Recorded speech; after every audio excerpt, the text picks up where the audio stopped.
story goes that a teenage Enrique Iglesias was so determined to make his own way in the music business without cashing in on his father's fame, he borrowed money to make a demo tape and shopped it around under the name of Enrique Martinez. After scoring a deal with an indie label, he released his first album under his own name at the age of 20. 5 singles from the self-titled album ended up topping the Latin charts in 1995, and he won a Grammy Award for Best Latin Pop Performance. 3 albums later, thanks to the crossover success of Ricky Martin, he was ready to release his first English album, Enrique, which featured duets with Whitney Houston and Bruce Springsteen. It debuted at number 10 on the Billboard charts, and his next album, Escape, did even better, debuting at number 1 on the Billboard charts and spawning the mega hits Hero and Escape.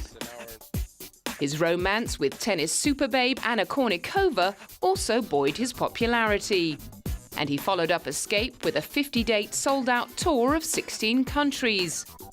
With the release of his 2003 album Seven and more raunchy videos, he solidified his image as a smouldering Latin lover. And Enrique made no apologies. There's always a danger with exposing yourself too much, sex-wise, when it comes onto your music. But one goes with the other. I mean, music and sex go together, and people think about sex. It's normal. It's not like it's illogical. It's in our heads. It's in our minds, and I think it's okay to express it musically. You know, we shouldn't be afraid of doing that. And he explained why so many of his songs revolved around love. I focus my music on anything that's going on in my life.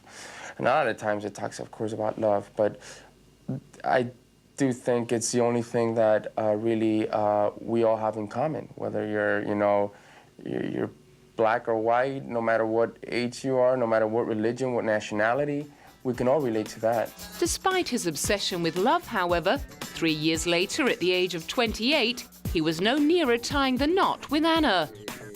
But he was still showing plenty of commitment to the career that has delivered 19 Spanish-language singles to the top of the Latin charts and shifted over 90 million albums worldwide. What drives me is truly the love for what I do, the love for music, and I love my job. Yeah, it's not a point in my career where it's about money or it's about. Obviously, we all like to be successful and do well, but it truly is about how strongly I believe in what I do.